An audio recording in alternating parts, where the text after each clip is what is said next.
सागर सिद्दीकी बिला शुबा शायरी दुनिया का एक बहुत बड़ा नाम है। वो पाकिस्तानी उर्दू ज़बान के शायर थे।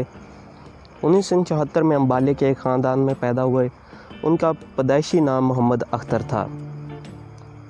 साल 1964 का था। घर में हर तरफ अफलास और नकबत का दौर दौरा था। ऐसे में तलीम का क्या सवाल। मोहल्ले में एक बुज़ुर्ग हबीब हसन रहते थे। उन्हीं के पास जाने आने लगे। जो कुछ पढ़ा उन्हीं से पढ़ा। इसके बाद शायद मिडिल के कुछ दर्जे पास कर लिए हों। एक दिन उन्होंने इस माहौल से तंग आकर अमृतसर की राह ली और यहाँ हाल बाज़ार में एक दुकानदार के यहाँ मुलाज़म हो गए, जो लकड़ी की कंगियाँ बनाकर फ़रोख्त किया करता था। उन्होंने भी ये काम सीख लिया। फिर दिन भर कंगियाँ बनाते और रात को इसी दुकान की किसी गोशे में पड़े रहते। लेकिन शेर वो इस 14-15 बरस के अरसे में ही कहने लगे थे और अपने बेतकल्लफ दोस्तों की महफिल में सुनाते भी थे। शुरू में तखल्लुस नासर मजाजी था, लेकिन जल्द ही छोड़कर सागर सिद्दीकी हो गए। सागर की असल शोहरत 1944 में हुई। इस साल अमृतसर में एक बड़े पैमाने पर मुशायरा करार पाया।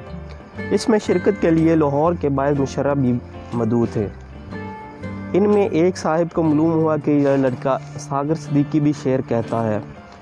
उन्होंने मुंतज़मीन से कहकर इसे मुशायरे में पढ़ने का मौका दिलवाया। सागर की आवाज़ में बिला का सोच था। वो तरन्नुम में पढ़ते थे जिसका कोई जवाब नहीं था। बस फिर क्या था, इस शब इन्होंने सही मानों में मुशायरा लूट दिया।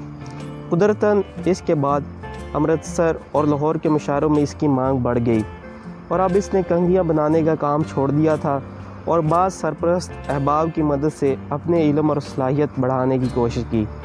मुशायरों में शिरकत की बायस इतनी याफत हो जाती कि अपना पेट पालने के लिए मज़ीद तगोदो की ज़रूरत ना रहती। घर वाले बेशक नाराज़ थे कि लड़का आवारा हो गया है, कोई काम नहीं करता, लेकिन इसे इनकी क्या परवाह थी। इसने घर आना जाना ही छोड़ दिया था। कलाम पर इस्लाह लेने के लिए लतीफ़ अनवर गुरदासपुरी मरहूम का इंतखाब किया और इनसे बहुत फैज़ उठाया। 1947 में पाकिस्तान बना तो वह अमृतसर से लाहौर चला गया है। यहाँ दोस्तों ने इसे हाथों हाथ लिया। इसका कलाम मुख्तलिफ परचमों में छपने लगा। सिनेमा फिल्म बनाने वालों ने इससे गीतों की फरमाइश की और इसे हैरतनाक कामयाबी हासिल हुई। इस दौर की मुतअद्दिद फिल्मों के गीत सागर के लिखे हुए हैं। इस ज़माने में इसके सबसे बड़े सरपरस्त अनवर कमाल पाशा थे, जो पाकिस्तान में फ़िल्म साजी की सनत के बानियों में से हैं। उन्होंने अपनी बेशतर फिल्मों के गाने सागर से लिखवाए और ये बहुत मकबूल हुए। 1947 से 1952 तक सागर की ज़िंदगी का ज़रूरी दौर था। वो लाहौर के कई रोज़ाना और हफ्तावार परचमों से मुंसलिक हो गया, बल्कि बाज़ जरीदे तो इसकी अदारत में शाया होते रहे। लेकिन इसके बाद शामत अमाल से हालात ने कुछ ऐसा पलटा खाया कि वो कहीं का ना रहा और आखिर में सही मानों में मरका इबरत बन गया। 1952 की बात है। वो एक अदबी माहनामे के दफ्तर में बैठे थे। उन्होंने सरदर्द की शिकायत की। पास ही ये एक शायर दोस्त भी बैठे थे। उन्होंने ताल्लुक़ खातर का इजहार किया और अखलास से हमदर्दी में इन्हें मारिफा का टीका लगा दिया। सरदर्द तो दूर हो गया, लेकिन इस मामूली वाक़या ने इनके जिस्म के अंदर नशाबाजी के तनावर दरख्त का बीज बो दिया। बदकिस्मती से एक और वाक़या ने इस रुझान को मज़ीद तक़वीत दी। इस ज़माने में वो नारकली बाज़ार में एक दोस्त के वालिद, जो पेशा क्लास से डॉक्टर थे, मतलब कि ऊपर की मंजिल में रहते थे। इसी कमरे में इनके साथ एक दोस्त भी मुकीम थे। इन साहब को हर तरह के नशों की आदत थी। होती को कौन टाल सकता है। इनकी सोहबत में सागर भी रफ्ता रफ्ता भांग और शराब और इनसे गुजर कर अफ्यून और चर्स के आदी हो गए। हर कोई राह रास्त से भटक जाए तो तौफीक एज़दी इसकी दस्तगीरी ना करे तो फिर इसका तख्त से इधर कोई ठिकाना नहीं। यही सागर के साथ हुआ और अफसोस से कहना पड़ता है कि ख़ुद इनके दोस्तों में से बेशतर ने इनके साथ बहुत जुल्म किया। ये लोग इन्हें चरस की पुड़िया और मार्फिया के टीके की शीशियाँ देते और इनसे गज़लें और गीत ले जाते, अपने नाम से पढ़ते छपवाते और बाहैसियत शायर और गीतकार अपनी शोहरत में इजाफा करते। इसके बाद इसने रसायल और जरायद के दफातर से फिल्मों के स्टूडियो आना जाना छोड़ दिया था। इसमें भी कोई मुबालगा नहीं कि इदारों की करता धरता इसके काम की उजरत के 10 रुपये भी इस वक्त अदा नहीं करते थे जब वो इनके दर दौलत की चौखट पर 10 सजदे ना करे।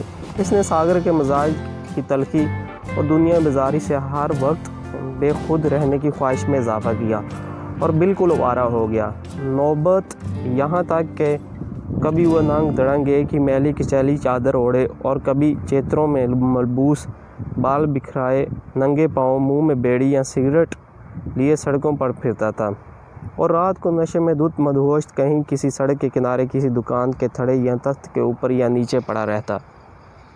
اب اس کی یہ عادت ہو گئی تھی کہ کہیں کوئی اچھے وقتوں کا دوست مل جاتا تو اس سے ایک چوانی طلب کرتا۔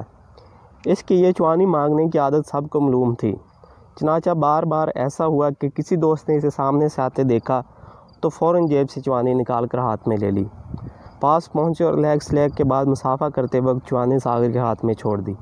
وہ باغ باغ ہو جاتا تھا۔ یوں شام تک جو 10-20 روپے جمع ہوتے وہ اس دن کے چرس اور مافیا کے کام آتے۔ جنوری 1974 میں اس پر فالج کا حملہ ہوا۔ اس کا علاج بھی چرس اور مافیا سے کیا گیا۔ فالج سے تو بہت حد تک نجات مل گئی، لیکن اس سے دایاں ہاتھ ہمیشہ کے لیے بیکار ہو گیا۔ پھر کچھ دن بعد منہ سے خون آنے لگا، اور یہ آخر تک دوسرے تیسرے جاری رہا۔ ان دنوں خوراک برائے نام تھی، جسم سوکھ کر ہڈیوں کا ڈھانچہ بن گیا تھا۔ سب کو معلوم تھا کہ اب وہ دن دور نہیں جب کسی سے چوانی نہیں مانگے گا۔ چنانچہ 19 جولائی 1974 صبح کے وقت اس کی لاش سڑک کے کنارے ملی، اور دوستوں نے لے جا کر اسے میامی صاحب کے قبرستان میں دفن کر دیا۔